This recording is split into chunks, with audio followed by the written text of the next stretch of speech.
Welcome to the Den.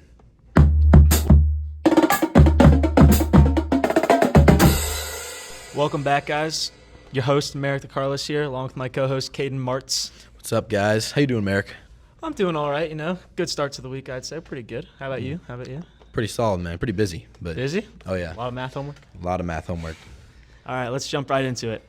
This week, Oviedo Lions faced the Lake Brantley Patriots. An absolute destruction, 55-0. Second straight shutout of the season. So the same amount they had last year. Forced 5 fumbles. It was real domination. Oh, yeah. I know Joey Joya, he had about 9 tackles on there. Brady had 8. Yeah. The leaders of the defense really shining through.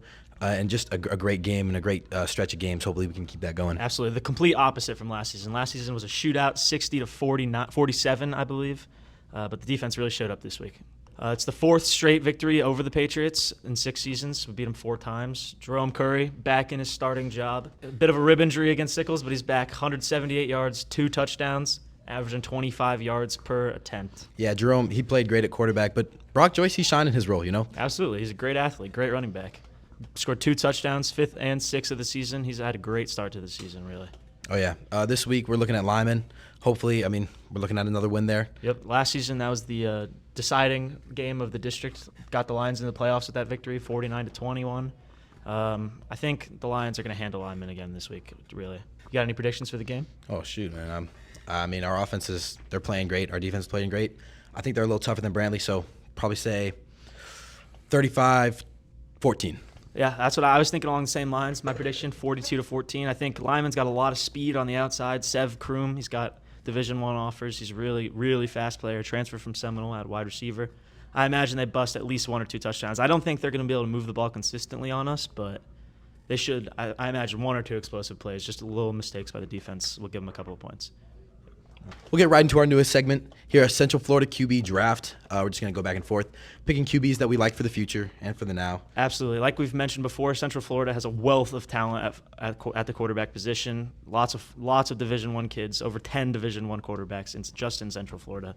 Multiple 4-stars, multiple Power 4 commits. It's a very interesting quarterback class. All right. You want to take first pick? Yeah, I'll go first pick. My first pick. After this week, I'm going to go with Noah Grubbs. Noah Grubbs really shined against Lake Mary suffered defeat, obviously, 34-35, but Grubbs 4 touchdowns. It's like I said before, he graduated 3 receivers. I think it's all about just getting to know his receivers better. He's lost a lot of talent there, but his arm is unmatched. He might have the best arm in the entire 2026 class, really. He's got an absolute cannon.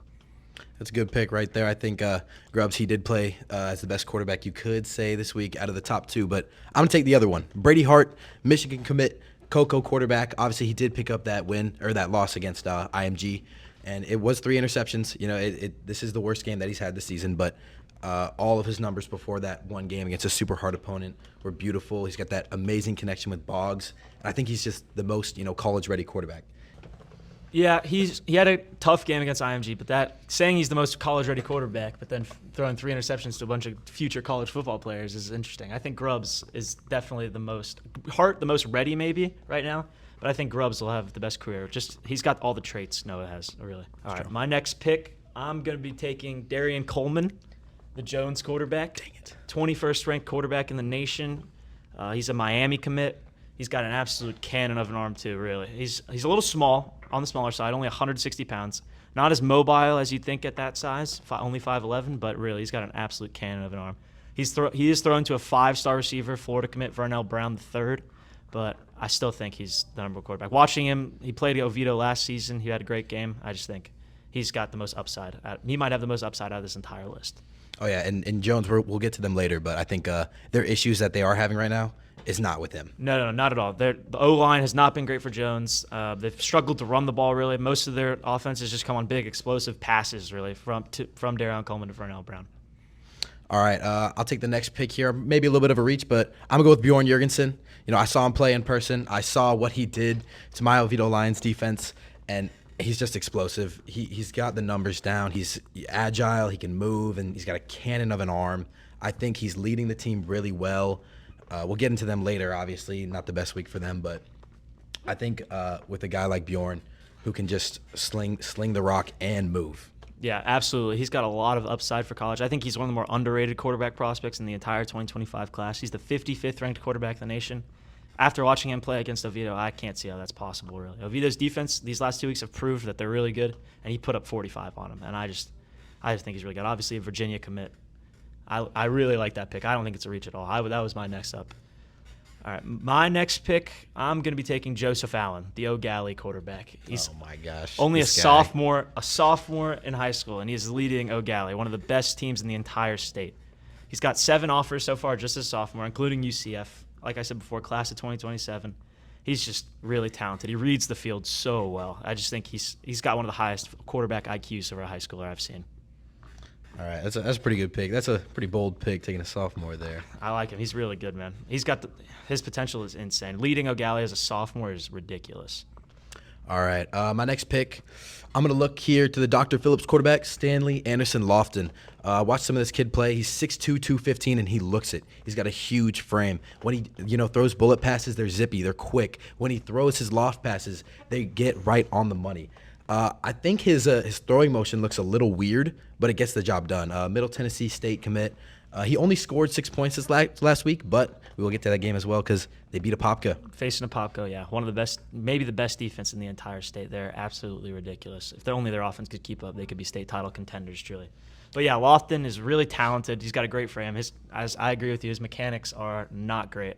Yeah. But that's something you could fix at the college level. He's committed to Middle Tennessee State. He's got 5 offers. He's not officially ranked, but I think that could change, honestly. With his athleticism, it's bound to change. All right. My next pick, I'm going to be going Michael Clayton, Seminoles quarterback. Hasn't looked so sharp this season, but he did transfer from Edgewater. He's 26th ranked quarterback in the nation, 32 offers. Yeah, I think this kid, he's got a lot of talent. It's putting it all together, putting it on the field. He's got to put it on film too. He looked good for Edgewater, just hasn't looked great for Seminole so far. Yeah, it's so true. I think he's probably one of the highest talented guys on this list. Absolutely. But I just haven't seen it yet. I'm probably not ready to, trust him with an entire offense. But He's just got a lot of the traits that colleges look for, obviously, with 32 offers. I just think give him a little bit with the Seminole offense, he'll be fine. All right. My next pick, I'm probably going to take Sabi Misik here. Hope I pronounced that right. I'm also not going to pronounce their school's name right, so I'm just going with Toho. 11 offers. He's got a UF offer. That's absolutely definitely the biggest one. Puts up a lot of numbers, too. Oh, yeah. 6 foot, only about 175, class of 26. I really liked his deep ball. It could be a little more accurate. I just like the motion with it. He had good receivers from what I saw. I mean, they played a lot of his balls, and they caught a lot of 50-50s, but he still played great. He still scored 39 touchdowns last season. Yeah, absolutely. Like I said, the numbers, he puts up some of the best numbers in all of Florida, really. He's, how many? 3,700 yards last season. Crazy. One season, 3,700 yards in high school. That's ridiculous. 39 touchdowns, obviously. The kid's really talented. He runs a really good offense, too. Great scheme. All right, my next pick, I'm going to be taking Grant Connor out of Winter Park. A bit of an unknown, really. Only 3 offers. He's unranked, and this is his first year starting as well, but he's really, really talented. He's very fast, very mobile quarterback. He's got a good arm, great frame, 6'4", 190, exactly what colleges are looking for. This Winter Park team's 2-0 so far under him. I think he's really, really good. A big improvement from last season. All right, for the last pick of the draft, I'm going to take Carter Emanuel. He just transferred to Edgewater from Lake Nona, I believe. And, that season, the numbers, they were a little rough, but he's a trait guy. You're looking at what he's got. He kind of looks like Jack Lantour a little bit. But I really like his running.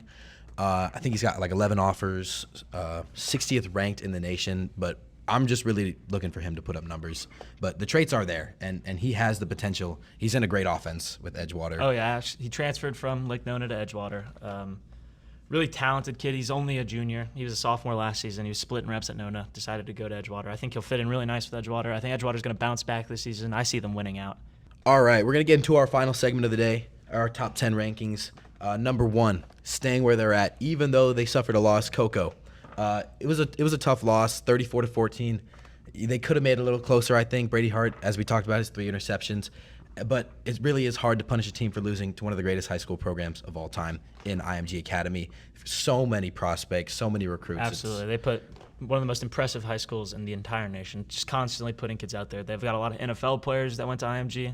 It's just You know, the sixth ranked team in the nation. How can you punish a team for losing to the sixth ranked team in the nation? You know. I mean, it just showed that they're human. Yeah, you know? absolutely. And maybe if Lake Mary beats Lakeland, they jump up to number 1. But obviously, they lost by 1 point. Lake Mary's number 2. They lost by 1 point to the 24th ranked team in the nation, Lakeland. Grubs, like we said before, looked really good in that game. Isaiah Thomas had a good game. I just think Lake Mary showed a lot of good in that loss. That was the best they've looked all season, really. Yeah, and honestly, I'd rather see a good loss than like a terrible win from that team, especially with Grubbs, because, I mean, when they were winning, he wasn't playing that great. Yep. Even though they lost, it's good improvement seeing that from Grubbs, really. Yeah. All right, number 3, I got O'Galley. They beat Heritage 21-0, absolute dominance from the defense. I think O'Galley has the easiest path to a state title, except for Cocoa, honestly. The offense is really talented. Heritage has a good defense, too, so putting up 21 on Heritage is nothing to scoff at. Heritage plays a hard schedule. Yeah, O'Galley's super talented, but I want to talk about Heritage for just a second. I mean, we've had them play against at least one of these guys like every week. Oh, yeah, they faced off against Seminole last week, lost to Seminole, but Seminole's one of the best teams in the state as well. So Heritage just last season they played a really easy schedule, finished 9-1 in the regular season. Only loss was to Oviedo. They suffered that by getting a bad seed in the playoffs. So they decided to schedule a lot of good teams this season, and it's been mixed results. But yeah. I think they'll start to put it together. They'll be a playoff team. Next up at number 4, we got the First Academy. They still have one of the most impressive victories in Central Florida over Edgewater. 42-7 win over Treasure Coast this week. Nothing, too much that we can talk about, but why would we move them, Yeah, they still look really good. They play in a really hard division. State title is going to be hard to come by, but they could do it. They have so much talent, like we've said before. A lot of transfer talent. All right, number 5, Jones. Jones didn't have a good week. They struggled against a poor Evans team, really. Offense looks really stale, like we said before. They're not able to run the ball. The O-line doesn't look great. Next week, they're going to face off against Edgewater. It's going to be their first real test of the season. That'll be really interesting. I think Edgewater's gonna beat them. Really? Absolutely. Yep. Yeah. I mean, the way they've looked right so far, I don't see it. Letting Evans put 21 on you. Yeah, it's embarrassing. Edgewater's gonna beat them good. You got to hold yourself higher as a program as good as Jones is, and they get a lot put into that program. So absolutely, when you see performances like that against Evans, if they don't bounce back against Edgewater, it's a big drop. Absolutely, they'll be dropping big. Number 6, we got Seminole. They crushed Lyman 43-13. But Michael Clayton, as we talked about earlier, he still looks a little bit shaky. You know what doesn't look shaky? That defense. 12 sacks. Oh, my goodness. 5 sacks to 1 kid as well. That defense is beautiful. 13 points is really nothing when you score 43. Like I said, Lyman putting up 13 against Seminole, a great defense. You know how they're able to do that? Explosiveness. That's why I think they'll be able to put up at least 14 on Oviedo. Lyman's not going to be able to move the ball consistently. They weren't able to move it consistently on Seminole. But just explosive plays. They're so fast on the outside. They're bound to score at least a couple of touchdowns. Seminole's schedule is really not that hard, honestly. Yeah. Their real test of the season is going to be when they play against Lake Mary in Week 8. That'll be obviously a massive rivalry, the biggest rivalry in all of Central Florida. That'll be a really exciting game, really exciting. That's when we'll really see who Seminole is. We know who Lake Mary is. Lake Mary is one of the best teams in the state. They proved that against Lakeland. But Seminole hasn't yet, and that'll be a really interesting game. Yeah, in a game like that, a great defense versus a great quarterback. Absolutely, yep. All right, number 7, we got University of Orange City. They beat Pine Ridge 34-0. The defense stepped up, even though last week they had that little scare. Yeah, the defense hasn't looked great so far this season, but pitching a shutout, even against a team like Pine Ridge, is still impressive no matter what. Yeah, huge matchup next week against O'Galley. I know who Merrick's got in that one. O'Galley, the only way I see O'Galley losing is if the quarterback, Joseph Allen, he's a sophomore, maybe the lights get too bright, but I trust him. I think O'Galley's going to handle Orange City, really. Number 8, we've got Edgewater, 56-0 win over a bad Freedom squad. They need to prove themselves against Jones next week. I think they will. I don't see Edgewater dropping 2 games in one regular season after winning 30 straight. I think Edgewater's going to beat Jones, really. Number 9, Dr. Phillips. We talked about their quarterback a little bit earlier, but the only new entry into the top 10 this week, they beat Apopka, who we just talked about being undefeated, not a single point scored against them, except this week. 6 points scored against them. It's a big deal when they only score 3. So, Dr. Phillips, their offense is good. Their quarterback is good. 6 points doesn't look good, but it's the best defense probably in Florida. Facing off against the best defense in Florida, in my opinion. Yeah, number 10, we've got Bishop Moore. They've been in the rankings since week 1 after beating Oviedo. They really struggled this week with a mediocre Bartow team. Their first real test is going to be in 2 weeks against St. Thomas Aquinas. Obviously, they beat Oviedo. That was a good test, but St. Thomas Aquinas is historically one of the best teams in all of Florida. I think Bishop Moore is going to lose spectacularly to St. Thomas Aquinas. Oh, yeah. Really, I do. The Yeah. talent, unless Bjorn Jurgensen can put together a great game like he did against Oviedo, I think St. Thomas Aquinas handles business. But yeah, that's our top 10 for the week, guys. Thank you for tuning in. Oh yeah, our DMs in Oviedo now should be open now. If you guys have questions, any topics you want us to talk about, please DM OHS now. Please do. That'll be all. Thank you guys for tuning in. See ya.